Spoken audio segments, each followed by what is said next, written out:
حیات خضر ایک ایسا موضوع ہے جو صوفیہ اور علماء کے درمیان ہمیشہ سے ہی موضوع بحث رہا ہے۔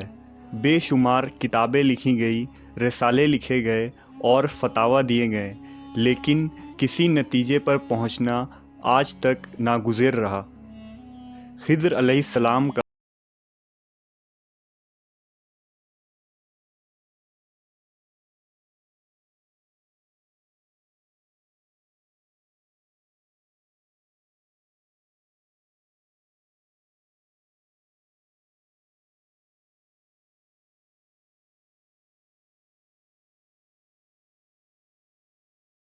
وہ خضر علیہ السلام ہیں، اور موسیٰ علیہ السلام جب اپنے خادم یوشع بن نون کے ساتھ معجم البحرین جا رہے تھے تو راستے میں آپ کی ملاقات جس نیک شخص سے ہوئی وہ بھی حضرت خضر علیہ السلام ہی تھے، جن کے پاس علم لدنی تھی، اور انہوں نے موسیٰ علیہ السلام کو دنیا میں ہونے والے واقعات کا اسرار اور حکمتیں بتائیں۔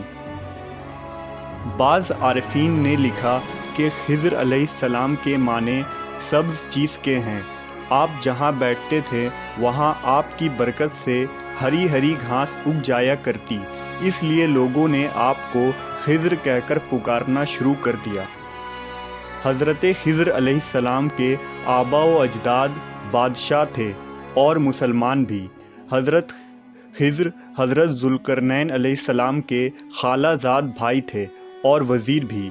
تفسیر ساوی میں لکھا ہے کہ خضر علیہ السلام نے حضرت ابراہیم علیہ السلام کے ہاتھوں پر اسلام قبول کیا اور کئی عرصہ ان کی صحبت میں گزارا۔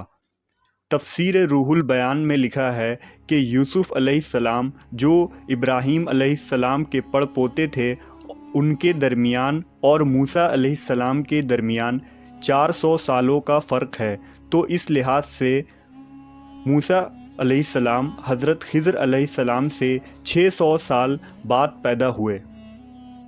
امام بدر الدین عینی شرح صحیح البخاری میں لکھتے ہیں کہ جمہور کا مذہب یہی ہے، اور یہ صحیح بھی ہے کہ خضر علیہ السلام نبی تھے اور زندہ ہیں۔ اکثر مشائخ اور صوفیہ بھی اس نظریہ کے قائل ہیں۔ شیخ ابو عمر بن صلاح کہتے ہیں کہ حضرت خضر علیہ السلام جمہور علماء اور صالحین کے نزدیک زندہ ہیں، کیونکہ انہوں نے آب حیات میں غسل فرمایا تھا۔ بہت سے صوفیہ اکرام کا عالم بیداری میں خضر علیہ السلام سے ملاقات اور رہنمائی لینا ثابت ہے، جس کی بنیاد پر حیات خضر کا سرے سے انکار کرنا مشکل ہو گیا ہے۔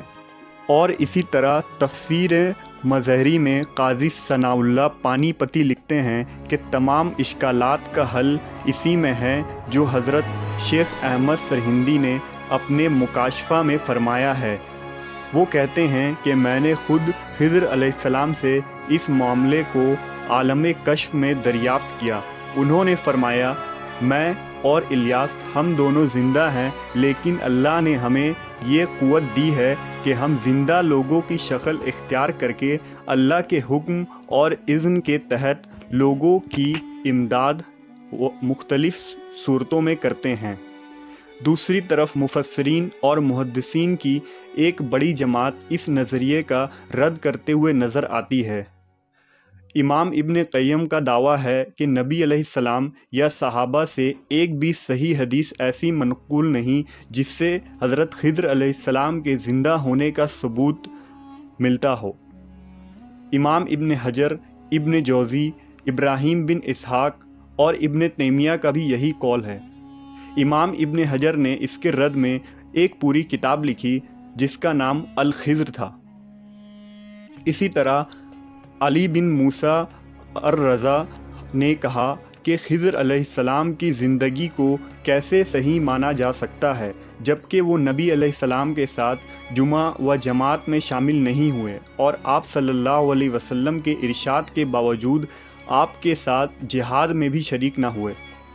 لہذا خضر کے زندہ ہونے پر اختلاف کثیر ہے، اور یہ پر اسرار مسئلہ آج بھی علماء اور صوفیہ کے درمیان موضوع بحث بنا ہوا ہے۔ خضر علیہ السلام کے متعلق جس آب حیات کا قصہ مشہور ہے، آگے آنے والی ویڈیوز میں ہم اسے تفصیل سے جانیں گے۔